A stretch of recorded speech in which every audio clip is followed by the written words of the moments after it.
Hey, what's up, everyone? I'm Michael Lombardi, and I'm here to speak about the crazy, twisted roller coaster of a ride horror film that I hope you check out. It's called The Retaliators. Thank you, Chris, so much for having me. My pleasure, Michael. Thanks for joining us today. Happy to be here, man. So, as you say, mate, we're here today to talk about the release of the Retaliators via video on demand on Apple TV and Google TV in Australia on October 18th, which means a whole new audience are about to have the pants scared off, and mate. Like, what warning label would you put there for first time viewers of the movie? Oh, man. There's a few warning labels. Like, it's not about bad words, it's not about nudity, it's just about I think this movie is really twisted and it gets dark, but then it also doesn't take itself too seriously at times, right? But I guess I would hope that there's truth in the film and it poses a question as wild as the film gets, and a topic matter that will make you think a little bit, and maybe that you can actually like go out for a drink afterward and talk about a little bit, on top of just hopefully being entertained. The movie first came out back on August the 30th, 2021. So that was more than 2 years ago, which is a long time for it to actually get to the Apple TV and the Google platform. So it's got to say something about the quality of the film that it's taken 2 years to get from the theater to the small screen. Like normally these days it's 6 months turnaround. Yeah, dude, it also took like freaking 3 years to shoot because it was through COVID. We were Yeah. shooting. It's been a long journey with this movie, but I'll tell you, what you see when you see 21, that's when it had its first festival premiere. And that Right. was at Fright Fest in the UK. And then it premiered a few months after that at Screamfest in LA. And those are two of arguably the top horror festivals in the world. So it was really special. And then it takes some time after that to get distribution. We came out a limited theatrical release, and then we came out on VOD in the States. And then here we are. So it's a little tricky. And I've learned so much along this journey, producing and directing and being on the other side of the camera as well. And that's one of the things, the whole distribution cycle and how that works. So it's crazy because it shows that as the release date, but that was like at the beginning of the festival run. We did festivals for a year. Then we hit VOD in America, and now we're global. So yeah, that's kind of the way it went. And so, for those not familiar with the Retaliators, it's essentially a horror story on Pastor John Bishop yourself, whose life's rocked by the brutal murder of his daughter. But can you elaborate a bit more, like put the whole film in perspective? Yeah, I mean, I think at the end of the day, the movie poses a question like, what would you do if you had a minute alone with the person who hurt your loved one? So bottom line is like it happens in this case to a small town guy, beloved by his community, a man of the cloth, someone who you'd never expect to have that sort of retaliation that within him, but I think we all do as human beings, and I think that's the interesting thing. You put a guy like that in those circumstances and what can happen, and he goes on a hell of a journey from the beginning to the end. I think he completely transforms, and there's a bunch of mayhem and craziness on the way to that. But I think what's interesting about it is, you can say, hey, if someone, hurt your child or, your niece or your nephew, and you had that minute alone with them, can you take revenge on that person? And, I think it's easy to want to say yes, if they did something really brutal to you. But then I think there's the side of, if you're sitting in a room across from another human being, could you really, draw blood on that person or hurt that person, and I think it goes there, and it touches upon, it's a sensitive subject matter, actually, even though, again, this movie hopefully is entertaining and kind of twisted. There is that underlying message that hopefully allows you to put yourself in that situation. Yeah.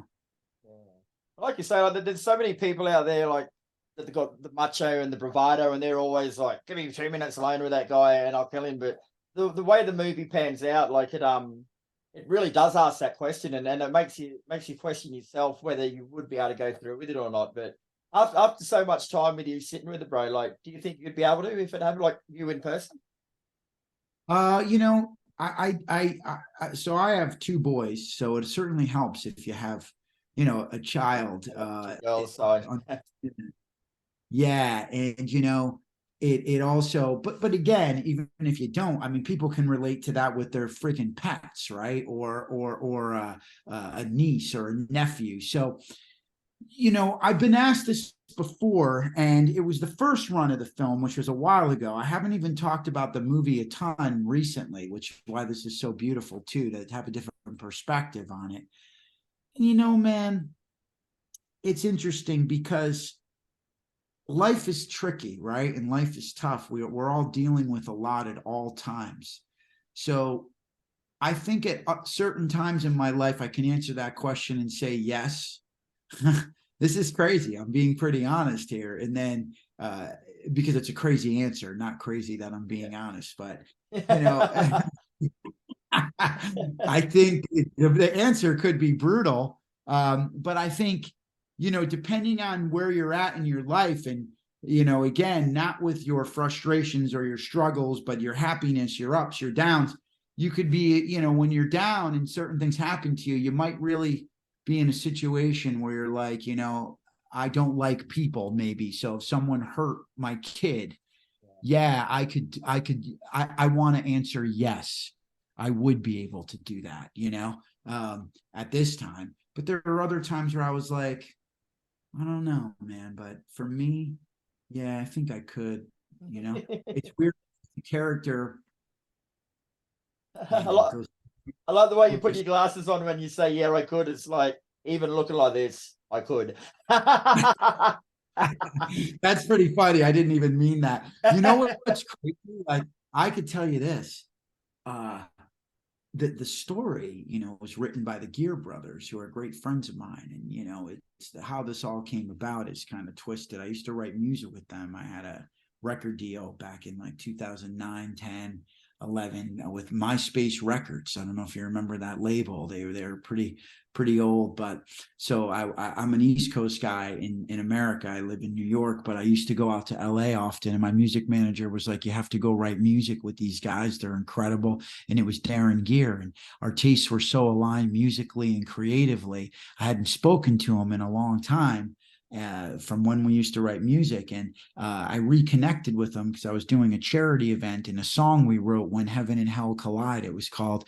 It was in drop D already, and it had to be, I wasn't with my band. I was going to be performing the song. So I called Darren after, you know, maybe 3 or 4 years, 5 years. I hadn't spoken with him. He has kids. He has 4 kids, actually. So, you know, we're busy with life.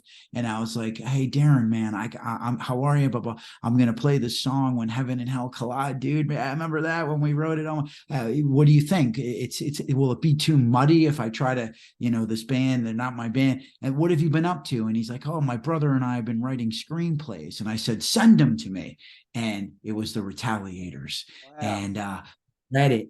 And within a couple days, I was on a plane out to LA, and I'm like, man, we got to make this thing. That's how it happened. And I think, you know, the aspect of Better Noise Music being behind it, of course, and Alan Kovac, who is a friend of mine and an incredible guy. Obviously, Better Noise has so many amazing bands: Motley Crue, Five Finger Death Punch, Papa Roach, Ice Nine Kills, managing, and the label for some of these acts. And the list goes on and on.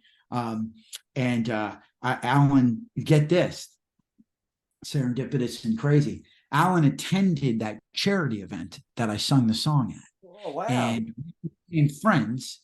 And he was like, I was on a television show called Rescue Me for a long time, and some other stuff as an actor. It was about New York City firefighters. I did 100 episodes of that show. That was like my big break into the business.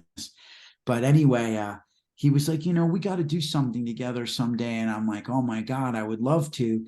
And then a few weeks after, I brought him the Retaliators, and I was like, I think this movie would be a beautiful fit because it leans into the horror, but which leans into the heavy metal side of things. I think that, and the script has that fun wink at the 80s. And remember all those great movies with awesome soundtracks, The Crow and on. And I'm like, and Alan's like, let's go, let's do it. So what was beautiful is he was my guy behind me every step of the way on this thing.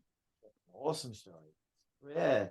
And the other part of that is being able to have like Five Finger Death Punch and Tommy Lee and Jacoby Shaddix. But it was crazy because I wanted it to be a film first, with a story and a real movie, and not, really, and be very non-gratuitous in which manner all these incredible musicians were put in the film. So I think this happened where you have Jacoby Shaddix, who's so good in the movie. He's the bad guy. So we worked together a lot. What are your point of views, your objectives? What's your perspective on the other character, his emotional preparation before he got to set? And all these guys were way in, man. But of course, they're storytellers anyway, right? But they're just on stage telling the story with their lyrics and their songs. But to have it in here and do the work and behind their eyes and just, put their 2 feet on the ground and be truthful was very beautiful to see. So for me, I thought they all did such an incredible job that you might just think that was an actor and then go, no way, that dude's the lead singer of Papa Roach afterward, and the way in which they were cast. So, for me, I'm proud in the sense that the movie has all these beautiful little golden nuggets and Easter eggs and these bands that not only are on the soundtrack, but they're in the movie, but they're also really great in their roles and they bring a lot to it, Yeah, most definitely, bro. You played the role of John Bishop in the movie, so despite the serious nature of the subject matter, was it still a good experience for you? It was amazing. I got to produce this film, and I directed some as well. And I felt, getting on the other side of the camera, the thing I learned was it's just unbelievable how much work it is to make a film and what you're up against. I mean, I knew that anyway, but as an actor, you jump on set and you do your thing. But when you're producing and you're dealing with COVID and all the things that go wrong and egos, and to get your vision of the Scare Brothers script that I loved so much. And, me and Darren, he was like my guy. We just worked so closely together. I was on the phone with him all the time creatively when I'm on sets. I'm in Vegas, LA, Connecticut, all over the place doing this movie because of the bands were in different spots, and our locations called for different spots. So anyway, it's a heavy lift, man. It's hard, and look, it's not like I'm digging ditches. So I love what I do and I'm so lucky, but to make a movie that you believe in, that you could be proud of, that actually gets from the page to the screen is not easy. So, and look, the film's not for everybody, right? It's a niche movie, but I don't really think you want to go out trying to make a movie that everybody's going to love anyway. You make the movie that you believe in and you try to make it the best you can. And like I said, get the little winks at the 80s, the way it doesn't take itself too seriously. Some of the, the way the story is, the slow burn, and then it blows up into this crazy, ending. I think it's all just a challenge. And yeah, being the lead in it is tricky too. Mainly like, dude, having to deal with all that fake blood and stuff. I was thinking that watching it. It's so sticky, man. It's like syrup, and it's in the worst spots. Like I hate anything. I guess makeup as an actor, any of that stuff, I hate. So you'd get back to the hotel room, take these long showers, and then have to deal with all the fires, put them all out for the next day. Oh, you lost this location. Oh, this actor's this. So that was all crazy. And shout. The movie, like, it's your transition from just being like a religious man at the start to, I won't give too much away, but to what you do towards the end, it's really amazing to see, man. Like I've been brought up in a world that isn't too dissimilar to what you did. We'll put it that way. But watching your transformation from being the nice guy to that, like the stages you go through to get there, it's so realistic, bro. Like you do a really good job with it. But What sorts of things did you have to do to put yourself in that mindset to go from there to there? Like it's not an easy thing to do without really killing someone. Yeah, so much. Well, first I got to hear some of your story. Damn, not too dissimilar. You could make 2 or 3 movies out of my life, bro. Trust me. Oh my God, bro, that's amazing. I got to hear that. Wow. Um, that's awesome. Yeah, I think, or is it awesome? It is Ooh, now. I'll put it this way, man. On my 13th birthday, I had 2 people stabbed and a guy shot. So 2 people shot and one guy stabbed to death. That was my 13th birthday. No way. Like you saw that? Yeah, he got stabbed once in the eye, once in the lung, and once in the heart. So they got him 3 times, but they got him in the right places. For what? He was a recovering heroin addict, and we were at a party, Yeah. and there's a bit of a fight broke out. And this guy, instead of using his fist, he pulled out his gun, and started shooting him, and got the first guy in the stomach, and he went down. Then his mate rushed him with a knife to stop it. He shot him twice. One of them just skipped his thigh. The other one hit his bike keys in his other pocket and deflected, and then finished him off. But yeah, they found a full magazine in his magazine clip in his back pocket, so he was ready to go out firing. Oh my God, man. Holy shit. There's his movie script right there, bro. You So yeah, lived I've it. sort of, when the transition you went through it, I've seen quite a bit of Yeah. it. It was really fucking really cool to watch you do it, bro. Like it was Thank you. believable to someone who's seen it. Thank you so much. You know, I did a lot of research on that kind of trying to feel that way. And I told you having young kids definitely helps a lot, you know, and you think about you have to put yourself in that horrible headspace. Oh, Right there, yeah. bro. Yeah, there you go.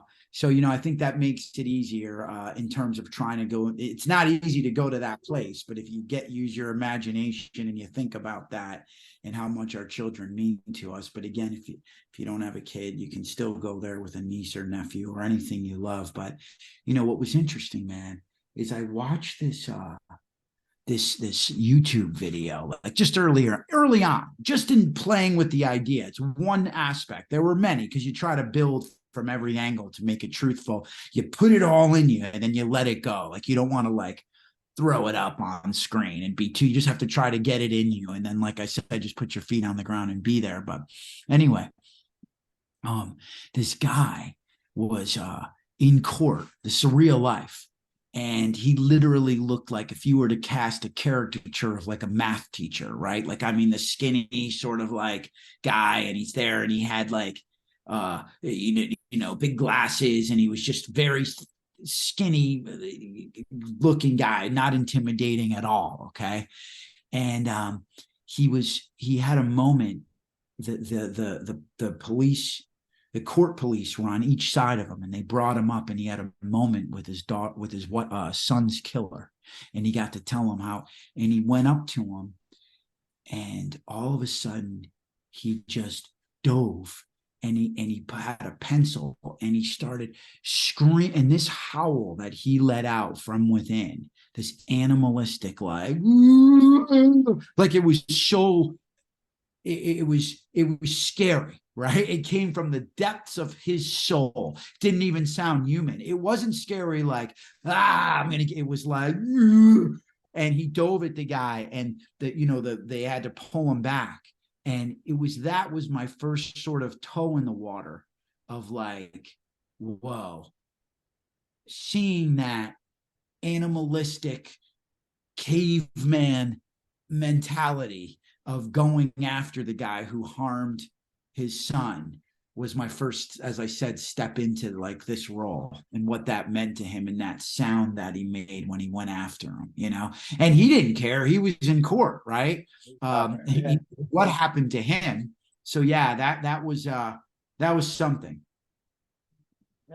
Like that would have been, it's a couple of years ago now, more than a couple of years ago that you did that, bro. But like, do you have any lingering memories of that experience? Like it's not the sort of thing you just brush off straight away and go, all right, life's back to normal again now. You know, like even though you were just playing a role, you still get memories of it, being that person. Yeah, it's a good question. You know, you do, and what you do though is like not there are things that I like think about that happen, and then I compare them to the experience. So maybe that is still inside of me. You know what I mean? Like, because everything you do in life is part of who you are. So it's just interesting. You just learn every day, and I learn from that, and then I realize the things I learned in that how I apply to certain situations now.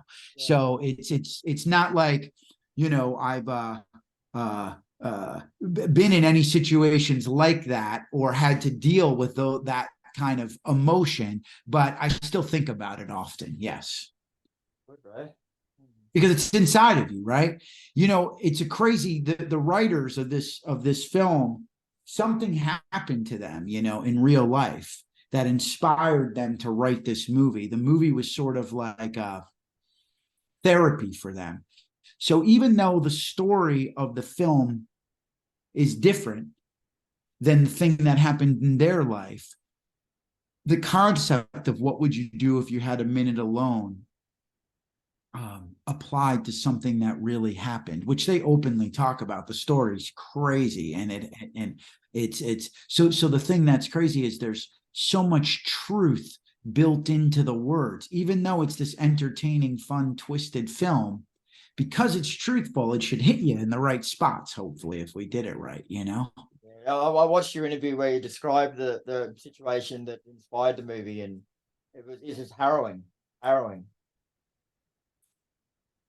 If you want, we could go there, but it's up to you. Like I said, it's openly discussed. I don't Yeah, know how much. yeah, you have discussed it before. Now, I encourage anyone listening to this to go back and watch some of Michael's previous interviews, because I watched a few of them, and you reveal a little bit more in every interview, and it's yeah, going through them all, mate. It puts the whole pieces together a lot better. Yeah, it's crazy, right? And again, you know, their family's very open with that story, but it's really it would that's when you'd say to yourself, in real life, these guys had to go, man, we just had a minute alone with this guy, you know.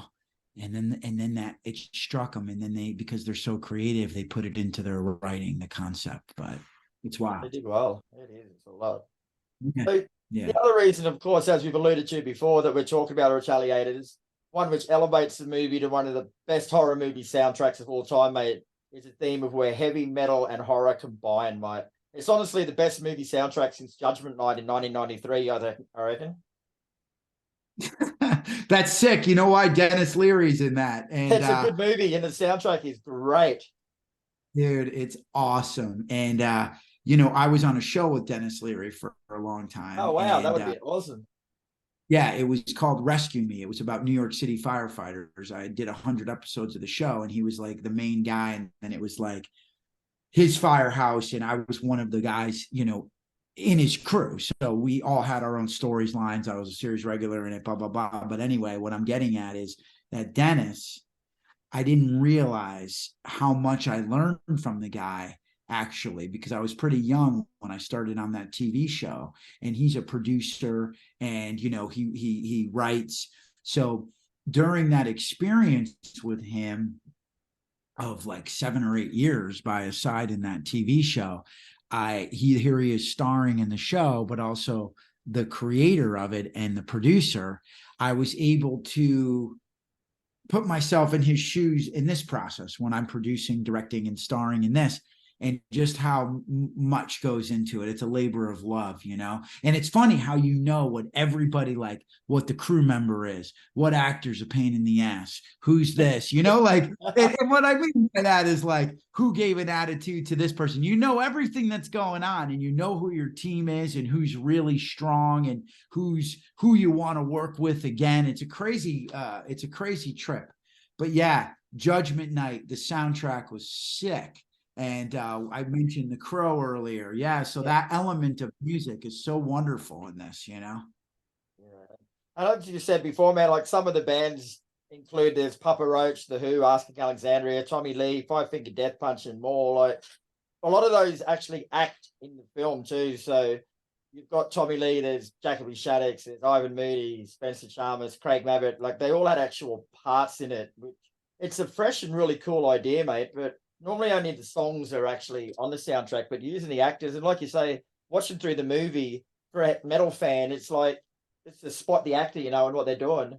And they all did such good. They didn't look like well, musicians trying to act. They looked like actors acting. Yeah, that's so beautiful. Thank you. It was so important to me. Like I told you, I really respected the script, and a horror movie, look, is a horror movie, but I think the script has a message. And I thought the reason I was attracted to it as an actor and a producer is because I'm like, it has something you could go talk about after. It could touch you, but yet you're on this crazy metal horror journey, right? And it's fun. But that was the thing. I said it earlier when I knew that we were able to get all these musicians. I was just, they put so much effort into their roles, and they all spent a lot of time talking to me before they got on set. And they were really, really all amazing, man, and funny and good and open and free and willing to go there. So it was just so beautiful to see them do something maybe a little different. But they are in front of the camera too. They do their music videos, so they're pretty open. But yeah, acting is different than music. But obviously, the two have gone together all these years for a reason. They're both in they complement one another. And it's funny too. As an actor, I like to listen to a certain song, to maybe bring me up or maybe knock me down, be happy, sad, so it's it was so cool, man. They were all like really, really fucking cool people too, and they gave so much. Like I said, they were ready, man. They were ready to work. It was really they because again, it's all about like the work ethic too and the effort. Look, we're having fun. I get that, but you really have to. These guys, man, on the road touring and what they put into their craft is unbelievable. It's such a discipline. It's a long journey, It doesn't happen overnight. So they knew what it would take, and they all took it pretty seriously. And I thought they were great. So that's one of the biggest compliments. And that was the thing too. I wanted you to be in the movie, in the character. And there's a few guys, like there's some of the baby bands on Better Noise label who are awesome bands, by the way, but they're in the movie too. And you don't even, they're just not done yet. So in a couple of years' time, people will be looking back now, and these bands will be up here, and they'll be going, "Oh my god!" Totally. And another good aspect of that too, man. Like I've seen movies before that have had metal soundtracks, and they're basically just token soundtracks, or they're there to sell the soundtracks, but then they don't contribute to the movie. But in the Retaliators, like watching through it, the songs are well placed. Like they actually fit the mood, and then the lyrics in some of the songs actually fit the storyline to an extent. Like they're not just thrown in there so metalheads will watch the movie. They're actually integrated into the storyline really well. Was that difficult? Yeah, that was a big part of it too. And it was like, me, Alan, and Darren spent a lot of time doing that and taking our time and making sure. And Randy Bricker edited the film, and he was the perfect guy to edit. I went through a long time seeing who do I want to edit this film. And I'll tell you about Randy for a second. He's a guy who has done both horror and story. So like he was an apprentice on the film The Firm with Tom Cruise. He was on I Legend as an editor. Then he was on Halloween. He's done some. He's literally the head editor on the Chucky series right now. Yeah, right. So he knew both worlds. So he was great in post production. And you know what else we did? We got the Stranger Things guys, Kyle Dixon and Michael Stein, who scored Stranger Things, score our film. So it was so beautiful. We were like, we're not going to hold back on the music now anywhere, So those guys score it. And then you have, and it's funny, that song by Papa Roach, the ending, it's got that synthy beginning, which sits right in there. So yeah, we put a lot of time into thinking where the song would fit best within, to also, you want the song to enhance the experience for the audience member of what's happening between the actors, or what's emotionally supposed to be happening, and very important. And I feel like we put a lot of time in. Hopefully it worked. So well, you absolutely nailed it, mate, because I went into the movie thinking like with that in mind. Like I was watching the movie partly to see how the music fit in with it and how it worked, and you nailed it, bro. I haven't got. I'm a criticizing prick, and if there was something wrong, I'd tell you. But I thought it all gelled beautifully, mate. So you did a great job. Thank you so much, Chris. Thank you, man. Pleasure, man. But this question here is going to put you on the spot, bro. Like, out of all the bands that you had in the soundtrack, I want you to put together one metal Retaliators supergroup. So picking all the members from the band, give me a drummer for your group. Oh my God. So now wait a minute. You're saying pick each, tell me again what the, Okay, what so this, all the bands that you've got on the soundtrack for the yeah. Retaliators, I want you to assemble one supergroup, or like a Retaliators supergroup. So pick a drummer out of any of the bands, pick a guitarist, pick a bass player, and pick a vocalist, and that's our Retaliators supergroup. Holy well, first of all, I'm the lead singer, so Of course you are. Don't worry about the Who. Don't worry about Asking Alexandria. Yeah, exactly. Lombardi on vocals. Yeah. No, dude, listen. These guys are all so good, man. Like you know what? I've been directing music videos now a lot too. Yeah, because I've been tied into this world. So to see the musicianship, first of all, have them come and set, like even from Ashes to New, they play in the church. Those guys hit so hard, man. They're freaking, I like that. Even from Ashes, there's so many bands. So I'm like, wait a minute, I'm scrolling in my head. The Who, oh my God, the Mongolian, that song with Jacoby featured in it, Wolf Totem.